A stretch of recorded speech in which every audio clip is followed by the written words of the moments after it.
Hi friends, welcome to Politicos. లడాఖ్కు చెందిన ప్రముఖ ఇంజనీర్, విద్యావేత్త మరియు సామాజిక ఉద్యమకారుడు సోనం వాంగ్చుక్. అలాంటి ఒక గొప్ప మేధావి, పర్యావరణ ప్రేమికుడు ప్రస్తుతం మన దేశ రాజధాని ఢిల్లీలోని జంతర్ మంతర్ వద్ద తీవ్రమైన ఆమరణ నిరాహార దీక్ష చేస్తున్నారు. ఆయన ఆరోగ్యం క్షీణించడంతో తాజాగా ఆయన్ను ఆసుపత్రికి కూడా తరలించారు. అసలు సోనం వాంగ్చుక్ ఎవరు? ఆయన గతంలో చేసినటువంటి గొప్ప పనులు ఏంటి? ప్రస్తుతం ఆయన ఎందుకు అంత పెద్ద ఎత్తున నిరాహార దీక్షకు దిగారు? ఈ పూర్తి వివరాలను మన పొలిటికో స్పెషల్ వీడియోలో ఈరోజు చూద్దాం రండి.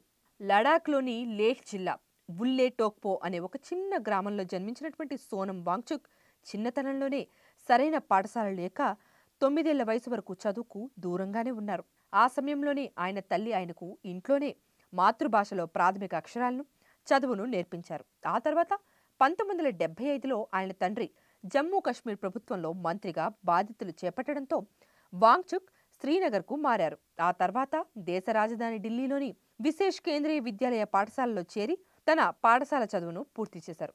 ఇక అక్కడి నుంచి కష్టపడి మెకానికల్ ఇంజనీరింగ్ పూర్తి చేసిన ఆయన తన ప్రాంతంలోనే విద్యా వ్యవస్థను ఎలాగైనా మార్చాలని నిశ్చయించుకున్నారు. అందుకోసం 1988లో సెక్మోల్ అనే ఒక వినూత్న విద్యా సంస్థను స్థాపించి పరీక్షల్లో ఫెయిల్ అయినటువంటి విద్యార్థులకు ప్రాక్టికల్ నాలెడ్జ్ అండ్ సోలార్ టెక్నాలజీపై శిక్షణ ఇవ్వడం ప్రారంభించారు.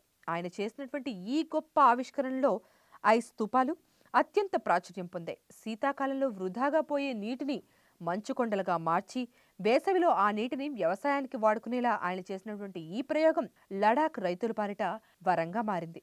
అలాగే భారత సైనికుల కోసం -డిగ్రీల చలిలో కూడా వెచ్చదనాన్నిచ్చే సోలార్ హీటెడ్ టెంట్లు కూడా ఆయనే డిజైన్ చేశారు. మరి ఇలాంటి గొప్ప ఆవిష్కరణలు చేసినటువంటి సోనం వాంగ్చుక్ గత కొన్ని సంవత్సరాలుగా లడాక్ పర్యావరణాన్ని మరియు అక్కడి సంస్కృతిని కాపాడడం కోసం నిరంతరం పోరాడుతూనే ఉన్నారు.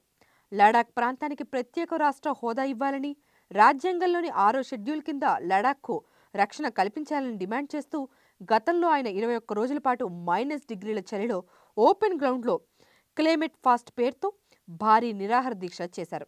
ఆ తర్వాత లడాక్ నుండి ఢిల్లీ వరకు 1000 కిలోమీటర్ల మేర పాదయాత్ర కూడా చేశారు. అయితే ప్రస్తుతం అయినటువంటి నిరాహార దీక్ష మాత్రం లడాక్ కోసం కాదు, దేశంలోని లక్షలాది మంది విద్యార్థుల భవిష్యత్తు కోసం.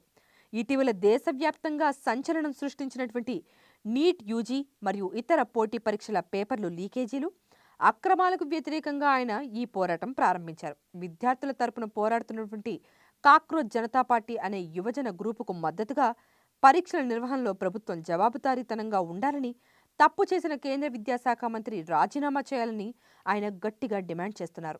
ఈ డిమాండ్తోనే ఆయన 20 రోజులకు పైగా ఢిల్లీలో నిరాహార దీక్ష చేశారు. కేవలం నీళ్లు మాత్రమే తాగుతూ ఆయన చేసిన ఈ దీక్ష వల్ల దాదాపు 8 కేజీలకు పైగా బరువు తగ్గిపోయారు. ఆరోగ్యం కూడా తీవ్రంగా క్షీణించిపోయింది.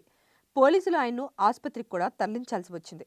ఇక తన సొంత లాభం కోసం కాకుండా దేశ భవిష్యత్తు కోసమైనా, విద్యార్థుల కోసం మరియు దేశ పర్యావరణం కోసం తన ప్రాణాలను సైతం లెక్క చేయకుండా పోరాడుతున్నటువంటి సోనం వాంగ్చుక్ లాంటి వ్యక్తులు నిజంగా ఈ తరానికి రోల్ మోడల్స్ కదా. పరీక్షల వ్యవస్థలో మార్పు రావాలని, విద్యార్థులకు న్యాయం జరగాలని ఆయన చెప్తున్నటువంటి ఈ పోరాటం, ఈ మాటలపై మీ అభిప్రాయం ఏంటో కింద కామెంట్స్లో తప్పకుండా తెలియచేయండి. మరో ఇంట్రెస్టింగ్ టాపిక్తో మళ్ళీ కలుద్దాం. అంతవరకు సెలవు మరి. నమస్తే. Please subscribe to the channel and download the Politicos app from the links in the description.